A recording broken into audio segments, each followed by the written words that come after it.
Hi! In front of me is VIVO V29 and today I would like to show you how you can use one-handed mode.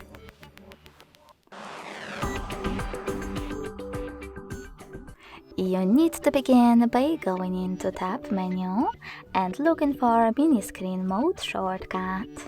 When you find it, click on it. As you can see, one-handed mode is now on. If you wish to change placement of it, click on the top left corner of Mini Screen and drag it. If you want to resize it, click on the same icon, now at the top right corner, and hold one of those dots. Then scale your screen. When you're done, let go.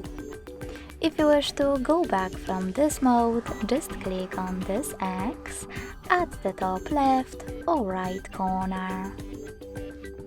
Thanks so much for watching. If you enjoyed this video, don't forget to leave a like, comment and subscribe.